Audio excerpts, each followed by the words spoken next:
अब कभी नहीं छूटेंगे आपके फेवरेट टीवी शोज ZEE5 के साथ बिल्कुल फ्री। मैं, मोमो, दादी, अम्मी, हम सब गजल की हकीकत जानते थे। अगर हमारा यकीन किसी ने नहीं किया, ना आपने, ना रूहान ने, और हैदर आपने तो बिल्कुल भी नहीं। मेरे आंखों के सामने मुझे मेरा घर टूटता हुआ दिखाई दे रहा था। गजल ने रूहान से कभी मोहब्बत की ही नहीं। वो रूहान की आड़ में आपको पाना चाहती है। आपका दूसरा निकाह हमारी जिंदगी तहस नहस कर देगा।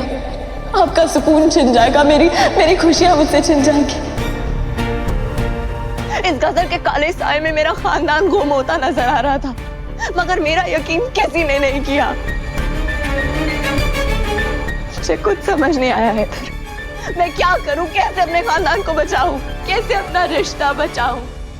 तो फिर मैंने सोचा कि क्यों ना सबके सामने रूहान और गजल के निकाह की बात करूं। अब तो मैं भी यही चाहती हूँ कि गजल और रूहान का निकाह हो ही जाए।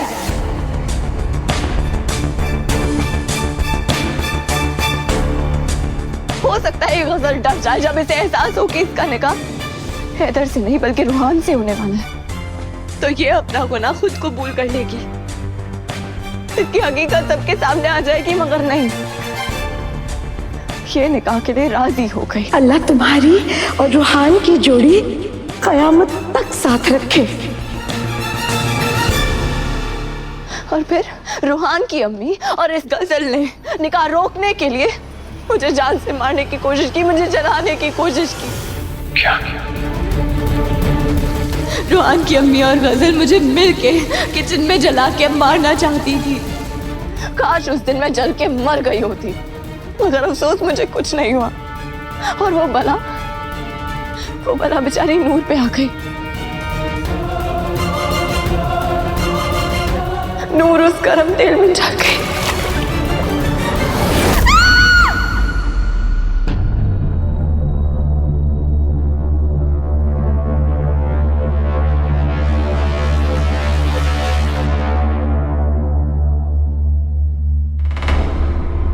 मगर फिर भी इस बदजात गजल का दिल नहीं भरा।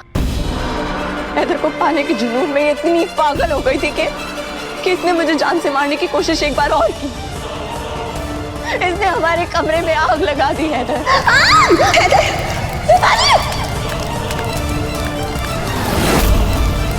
गजल,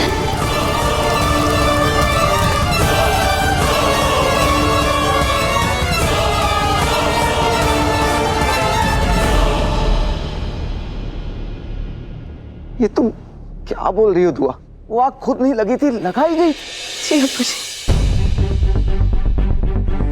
मुझे और हैदर को करीब देखकर इस गजल से रहा नहीं गया। ये मुझे तो मारना ही चाहती थी, मगर इस बदजात ने हैदर को भी नहीं छोड़ा और रूहान को भी नहीं बख्शा।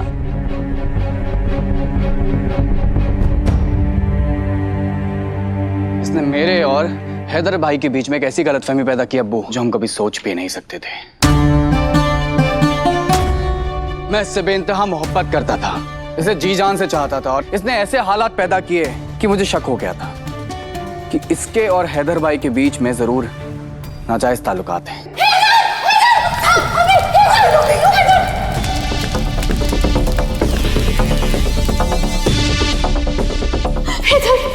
अल्लाह का शुक्र है तुम ठीक हो।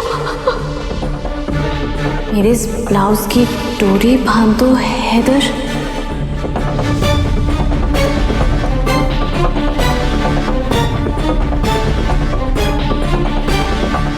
इसने हल्दी वाले दिन खुद हवा में थाल जानबूझ के उछाला था और खुद जाके हैदर भाई के ऊपर गिर गई थी।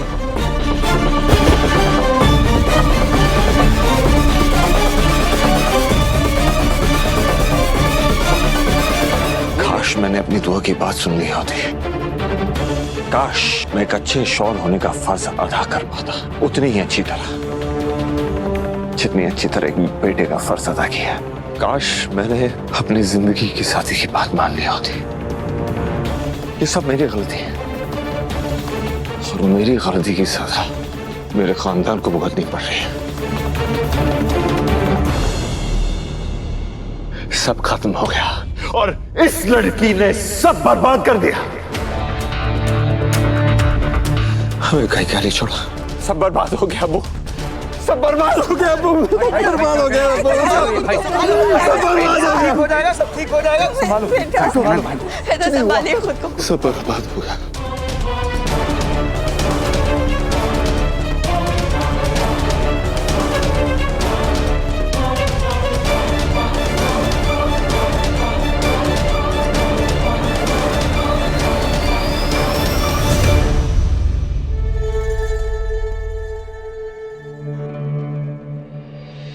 तो हैदर उठ, उठिए हैदर भाई।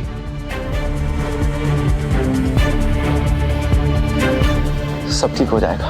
कुछ ठीक नहीं होगा अब्बा, बात हाथ से निकल चुकी है। घाव इतना गहरा है कि कभी नहीं भरेगा।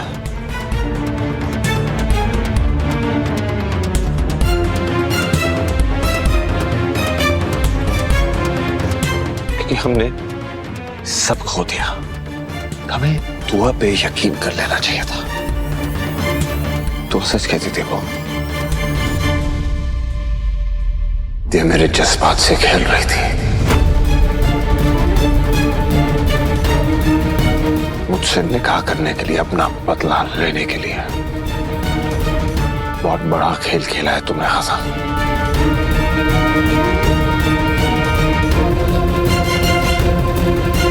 ये मेरे से निकाह इसलिए करना चाहती थी ताकि अपने मंसूबों में ये कामयाब हो जाए। अब जानना चाहती है ना अम्मी कि और कौन सी वजह थी कि मैंने गजल से निकाह कर लिया। शाह!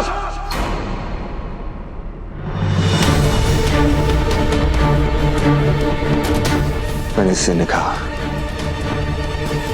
इसलिए किया क्योंकि इसने मुझे धमकी दी थी कि अगर मैंने इससे निकाह नहीं किया तो ये खुद की जान ले लेगी। या तो तुम मुझसे निकाह करके मेरे दामन का दाग मिटाओगे, या फिर मैं अपनी जान दे दूंगी। हैदर,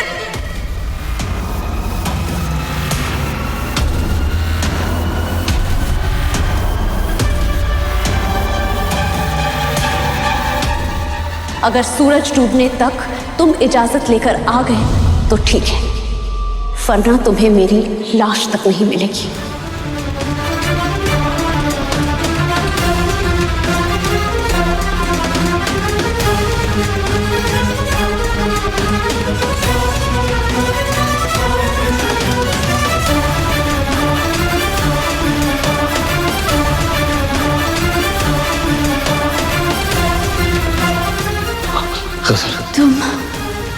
तुम मुझसे निकाह करोगे? मैं तुमसे निकाह करूंगा।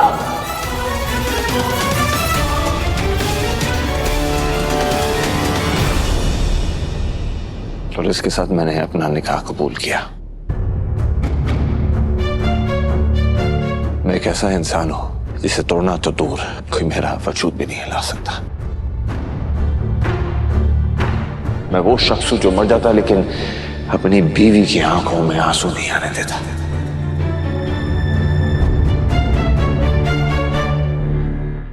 ZEE5 ऐप डाउनलोड करें और देखें सारे एपिसोड्स बिल्कुल फ्री।